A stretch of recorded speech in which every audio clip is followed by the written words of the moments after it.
Hey Sagittarius, I've got your cards ready, so let's get to it. Pardon me. So, the first card that you received is the underlying theme or the overarching energy of the second half of the month, and this is the King of Pentacles in reverse. Now, I find synchronicity very interesting. The Pentacles represent earth signs, and the earth signs are Taurus, Virgo, and Capricorn. I find the synchronicity interesting because we are about to experience a full moon in Taurus. It could be that you are feeling as though your finances or resources in some way are not exactly in the most balanced of you may just feel like there is an imbalance in your resources or in your money in your checking account. The full moon at 22 degrees of Taurus is occurring in your 6th house of work and health. You could be feeling either under the weather or like you want a raise or need more hours or might be looking for part-time work to help boost your income or salary in some way. Pardon me.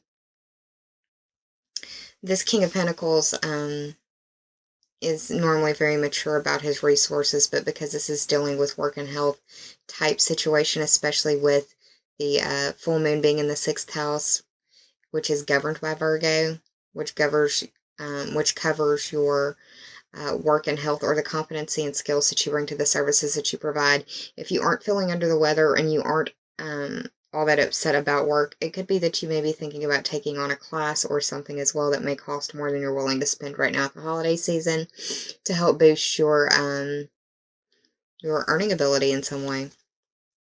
Like I said, underlying theme, overarching energy, however you choose to see it. It could be how you're approaching the second half of the month with the King of Pentacles in reverse. That could be how you're feeling, or someone close to you.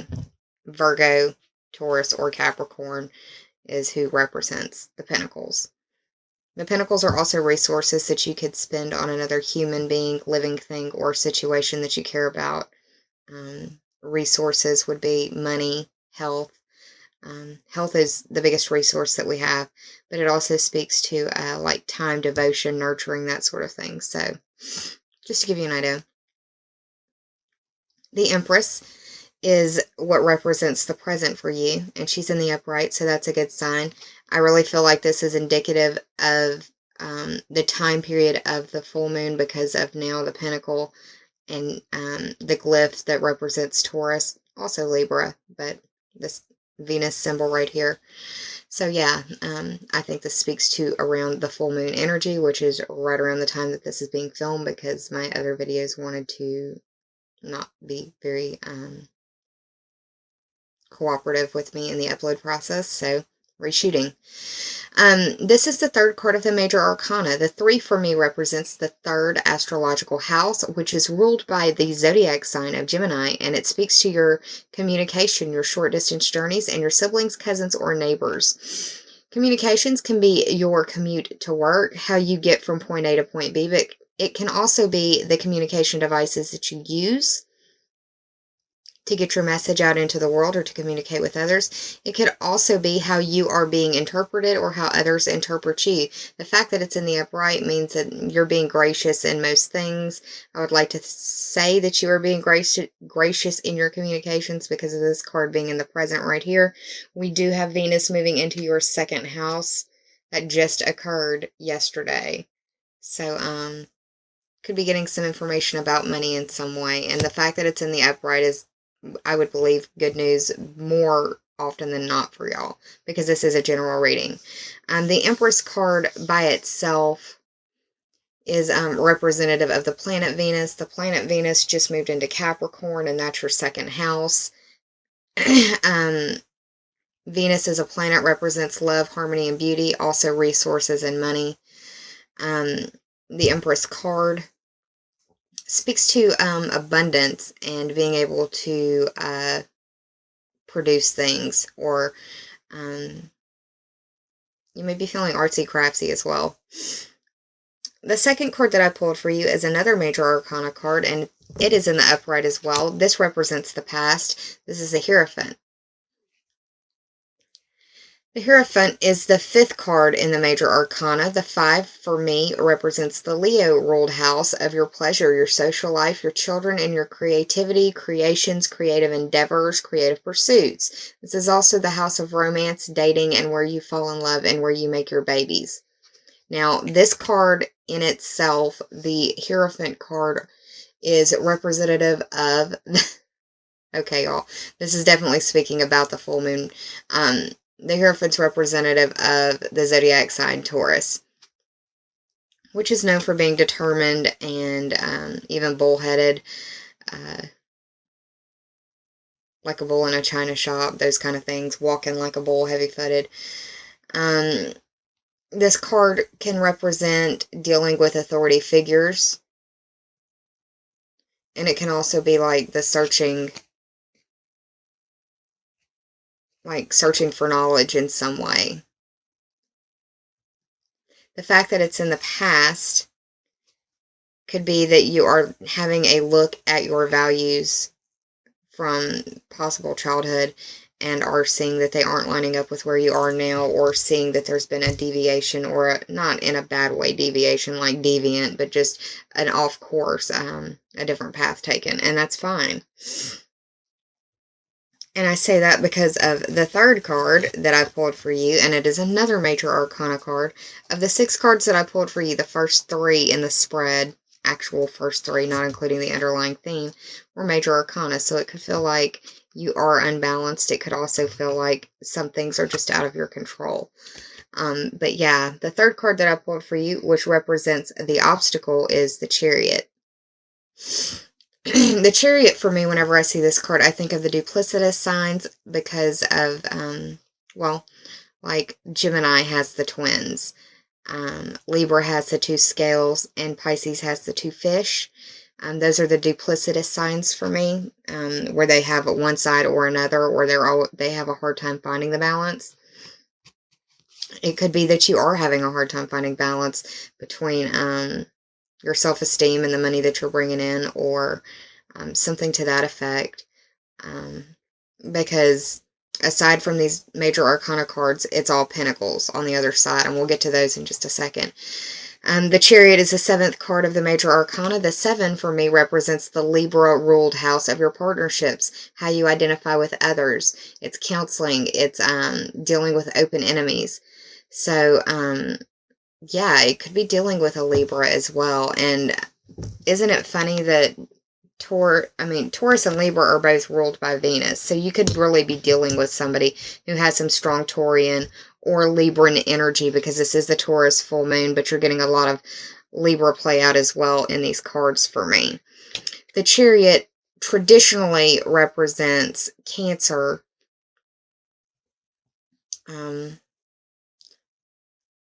I can't really tell you why it's traditionally, it's just the way that I learned it, was that it was representative of Cancer. I think it's because of these little shoulder pads that look like crescent moons right here. When I think of the Chariot, I think of a mode of transportation, and that makes me think of the 3rd house, and also Gemini, the duplicitous again.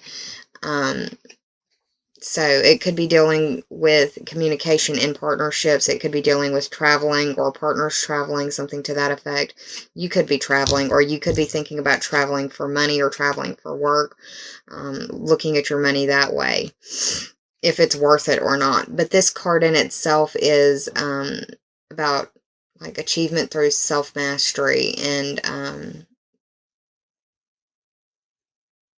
making the right decision, choosing the right path. The fact that it's in the upright makes me feel like it is the right path, whatever it is that you choose. And it's difficult because with it being, with this being in the obstacle position, it could be that you're dealing with someone who is being difficult, that's in the Libra variety, or Gemini, like I said. Could be Cancer because of how this is traditionally seen as well.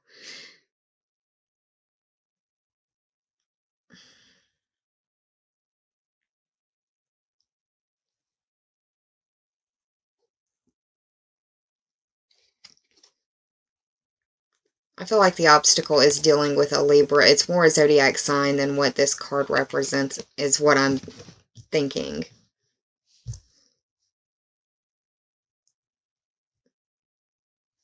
Now, the 4th card that I pulled for you is the Five of Pentacles upright, and this is like a poverty card. This is not having enough money. This is or you've spent it all, or you were planning on there being money and it's not come in yet. Another way that I read this card is also a card of how do I want to put this? It's a card of inequality, but it's also a card of seeing your, how do I put this? These two individuals are going through the same thing. They're both out in the cold. She is walking on 2 feet and is looking down. He is got a broke foot or something on crutches and looking up. They're going through the same thing, but their perspective is different. That's what I was trying to say. It's a card of different perspectives and a card of different experiences. You can be going through the same thing, but your memory of it will be different than somebody who experienced it right next to you. We're all human beings. We see things and perceive things. We remember things differently. Once again, these pentacles represent the earth signs. The earth signs are Taurus, Virgo, and Capricorn. Venus just moved into Capricorn. You could be once again getting money or getting messages about money. It could be that you are looking for some help in the money area, because this is the help situation. Maybe going to church as well, because this is a stained glass window. And the Hierophant also represents like religious authority as well. The 5 is going back. It's mirroring the Hierophant, as a matter of fact. The 5, you've got 2 5s here, and that's the Leo ruled house of your social life and your pleasures, your children. You may be meeting somebody at church, possibly. Or you may be looking at your values through church, or get something through the church or spiritual community, not just a church. You know, I mean, some people would consider this their church. It all really depends on how you view things. I don't consider myself a preacher or a pastor, but, you know, we each have our own paths, and I'm just going to leave it at that. As Sagittarians, I think you can understand where I'm going at with that. But yeah, just watch your perspective and understand that it's going to be yours and yours alone, and that other people are going to have a different experience than you, even though they were right there with you. The possible outcome, once again, I really feel like this is dealing with a Libra as well, because now we've got the scale showing up here. You see? And it's, once again, sorry, I had to move my little table I got this on. This was in reverse. Okay, so it's like you're feeling unbalanced in your money or resource area. It could be due to or dealing with a Libra in some way.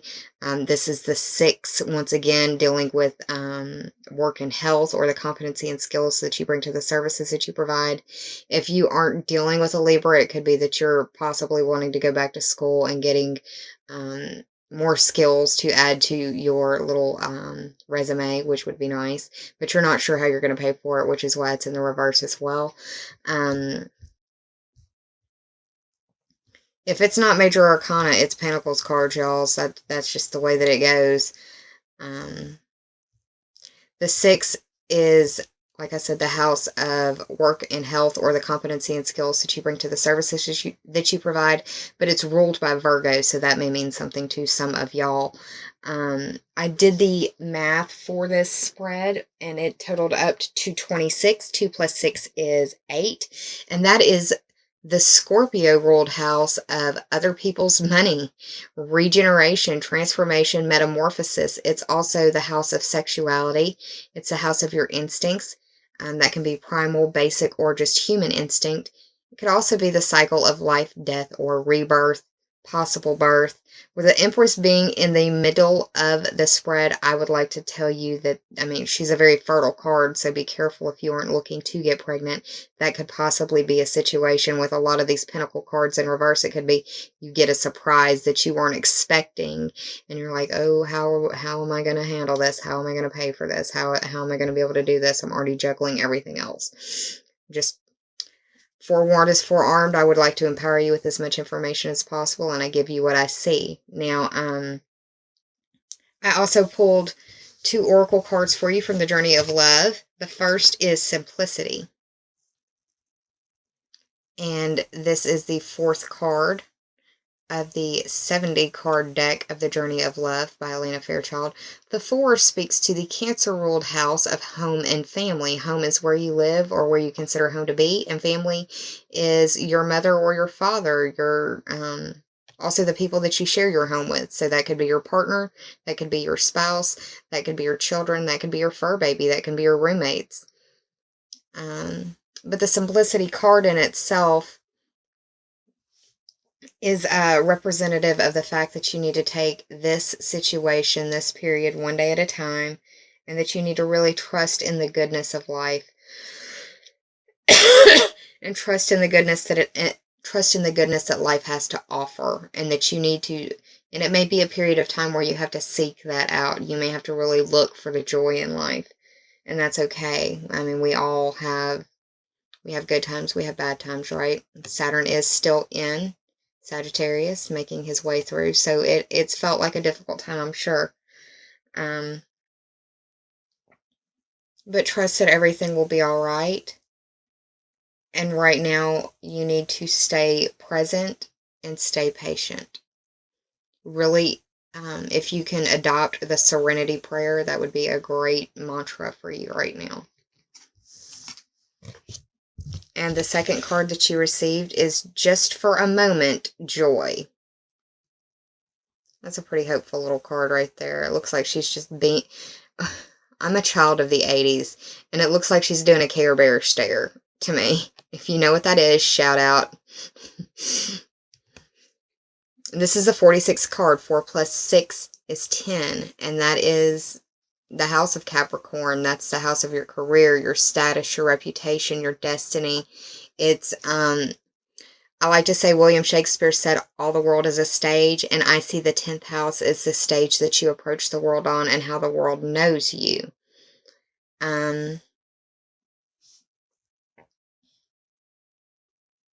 This card is also speaking about joy, but it's trusting that there is joy in your world and that it's waiting to be found. And the only way that you can find it, or that it can find you, is that you have to let your guard down.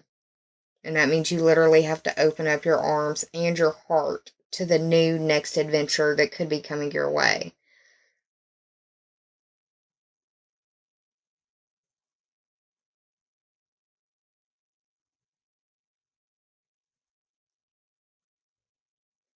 Trust in the joy of the moment at hand and seek it out if you must. Well, Sagittarius, there's your mid-month November reading. I hope that you enjoyed it. If you did, please like, share, and subscribe. And if you already have, I thank you from the bottom of my very grateful heart.